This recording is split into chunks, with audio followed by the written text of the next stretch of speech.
Shalom saudara yang dikasih dalam Tuhan. Bersyukur karena hari ini saya boleh kembali menyapa setiap umat Tuhan dimanapun Bapak Ibu Saudara berada melalui program Bible and Coffee. Saudara yang dikasih dalam Tuhan, melalui program ini saya rindu setiap kita umat Tuhan untuk tetap terus mengingat bahwa Tuhan kita Yesus Kristus, Dia adalah Tuhan yang baik, Dia adalah Allah yang bertanggung jawab, Dia adalah Allah yang memerdekakan kita, dan Dia juga Allah yang tidak pernah meninggalkan kita. Itu sebabnya ketika kita diperhadapkan dengan berbagai macam situasi, keadaan yang mungkin menurut hidup kita, daging kita ini tidak enak, tetapi ketika kita menyadari bahwa firman Tuhanlah yang pasti akan tergenapi, maka hati kita akan tetap dipenuhi dengan rasa syukur. Kuncinya adalah tetap selalu tertanam dalam firman Tuhan. Itu sebabnya hari ini saya juga kembali mengajak setiap umat Tuhan dimanapun Bapak Ibu Saudara berada untuk sama-sama kembali kita akan merenungkan firman Tuhan. Kita berdoa, kita datang kepada Tuhan. Bapa Surgawi, kami mengucap syukur buat setiap anugerah, kemurahan Tuhan, kasih setia Tuhan yang tidak pernah berkesudahan atas kehidupan kami.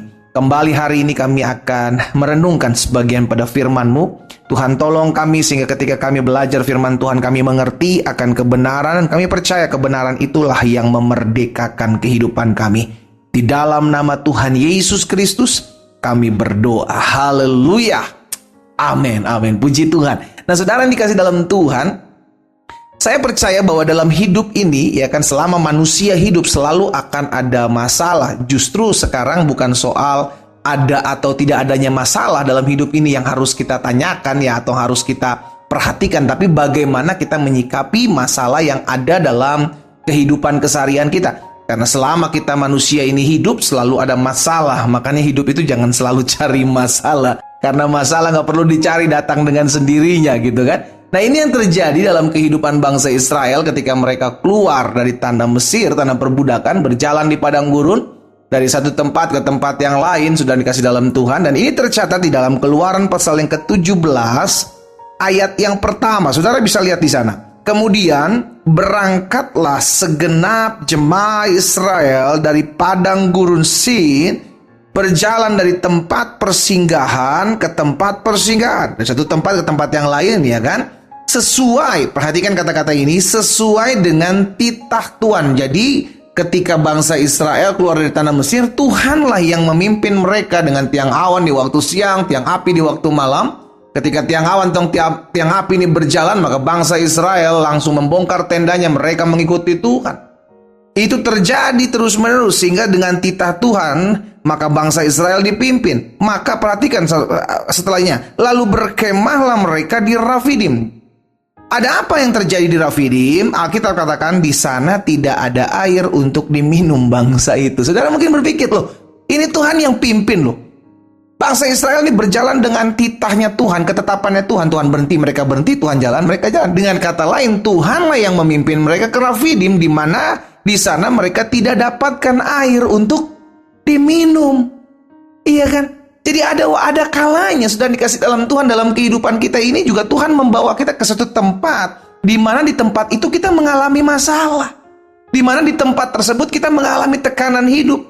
Tuhan terkadang membawa kita ke suatu tempat, suatu keadaan, suatu peristiwa untuk membuat kita diuji. Sama-sama bilang sama saya harus diuji. Bangsa Israel mengalaminya, bahwa Tuhan melalui titah Tuhan dibawa ke Rafidim. Di Rafidim di sana tidak dapat air untuk diminum bangsa itu. Saudara kalau baca selanjutnya, maka Alkitab mencatat mereka bertengkar dengan Musa. Mereka ribut, mereka mengeluh, mereka bersungut-sungut. Yang saya mau bagikan di sini adalah bahwa ketika kita diperhadapkan dengan situasi, keadaan, masalah dalam pengiringan kita kepada Tuhan, Tuhan melatih kita untuk melihat respon kita terhadap masalah. Melihat respon saudara dan saya menghadapi masalah. Dengan kata lain, kalau Tuhan izinkan ada masalah yang terjadi dalam hidup saya, mungkin dalam pekerjaan saya, mungkin dalam usaha bisnis rumah tangga saya, mungkin di masa muda saya mengalami masalah, mengalami pergumulan, mengalami kesusahan, mengalami tekanan hidup. Tuhan menguji saudara dan saya untuk melihat respon kita apa. Karena tidak selamanya ketika ada masalah, tekanan hidup, kesusahan dalam kehidupan kita, langsung kita cari siapa yang salah. Kan yang sering kali terjadi seperti itu. Dapat masalah, dapat pergumulan, yang kita buru-buru lihat atau kita buru-buru lakukan adalah cari nih siapa yang salah. Lihat contoh murid-muridnya, murid-murid Yesus ketika berjalan bersama-sama dengan Yesus, mereka lihat ada orang yang buta, lahir dari lahirnya buta. Murid-murid langsung tanya, siapa yang salah nih guru? Dia atau orang tuanya? Iya kan? Langsung buru-buru kalau ada masalah nih, siapa yang salah nih? Mungkin masalah ini terjadi karena istri saya nih. Ini masalah ini rumah tangga ini terjadi karena suami saya. Oh, keributan antara saya dengan kakak saya dengan adik saya pasti gara-gara dia nih. Selalu cari kambing hitam. Selalu cari siapa yang salah. Namun hari ini kita diingatkan, saudara dikasih dalam Tuhan, untuk meresponi sebuah masalah tidak harus untuk mencari siapa yang salah. Terkadang Tuhan izinkan masalah itu untuk membentuk karakter kita, sehingga kita dalam meresponi adanya masalah kita tetap tenang. Sama-sama bilang sama saya harus tetap tenang menghadapi masalah. Amin. Saya harus tetap tenang. Karena bangsa Israel ketika diperhadapkan dengan masalah, tidak ada air di Rafidim, mereka bergejolak, mereka serang Musa. Musa, ngapain kamu bawa kami keluar kalau kami tidak dapat air di sini? Kamu membunuh kami semua kah? Mereka cari siapa yang salah. Berbeda ketika Paulus dan Silas menghadapi masalah ketika mereka sedang menginjil, mereka ditangkap, mereka dipenjara. Saudara bisa lihat kisahnya, apa yang terjadi dan apa yang mereka lakukan. Yuk kita lihat dalam Kisah Rasul pasal 16 ayat 24 dan ayat 25. Kisah Rasul 16 ayat 24 dan 25, sesuai dengan perintah itu kepala penjara memasukkan mereka ke ruang penjara yang paling tengah dan membelenggu kaki mereka dalam pasungan yang kuat. Tetapi kira-kira tengah malam Paulus dan Silas mengeluh dan bersungut-sungut. No. Paulus dan Silas tidak mengeluh dan bersungut-sungut karena dipenjara oleh karena memberitakan Injil. Tapi yang mereka lakukan berdoa dan menyanyikan puji-pujian kepada Allah. Dan orang-orang hukuman lain mendengarkan mereka. Berarti mereka bersorak-sorai, mereka menyanyi sekuat tenaga. Orang-orang sekelilingnya mendengarkan. Sama-sama punya masalah, tetapi respon terhadap masalah berbeda. Apa yang menjadi masalahmu hari ini? Bapak-bapak, ibu-ibu, suami-suami, istri-istri, orang-orang muda. Apa yang menjadi masalahmu hari-hari ini?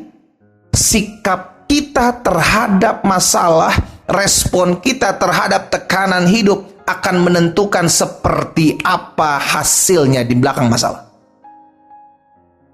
Pastikan. Bukan berarti kita membuat masalah lalu kita bilang, oh ada masalah ini berarti hal ini akan terjadi. No. Ketika kita diperhadapkan dengan tantangan situasi, karena ada kalanya Tuhan membawa kita sama seperti bangsa Israel dibawa Tuhan oleh titah Tuhan masuk dari Rafidim. Di Rafidim mereka tidak dapatkan air untuk diminum. Ada kalanya Tuhan izinkan hal itu terjadi dalam hidup kita, but it's okay. Tidak semua masalah selalu ada yang harus disalahkan, bukan?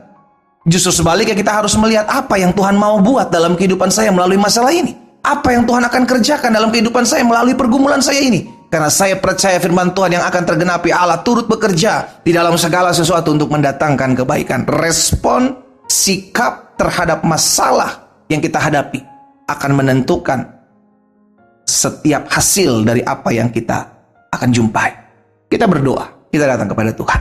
Bapa, dalam nama Yesus, hari ini kami bersyukur buat setiap benih firman Tuhan yang hari ini boleh kami dengar. Kami percaya Tuhan sendiri yang akan menaruh sesuatu di hati kami.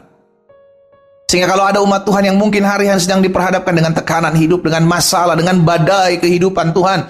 Mungkin badai masalah pergumulan itu ada dalam keuangan mereka, ada dalam rumah tangga mereka, mungkin ada di kesehatan mereka. Tuhan, hamba berdoa di dalam nama Yesus. Biar firman yang hari ini kami dengar, kami lakukan. Kami meresponi setiap masalah hidup kami dengan respon yang benar di hadapan Tuhan. Kami menyikapi setiap tekanan hidup yang sedang kami hadapi dengan sikap yang berkenan di hati Tuhan.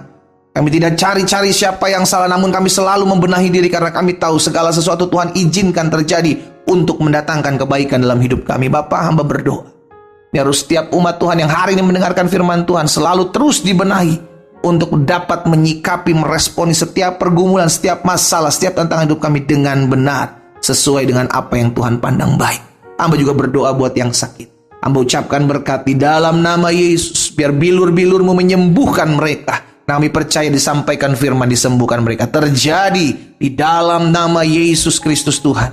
Kami berdoa. Haleluya. Amin.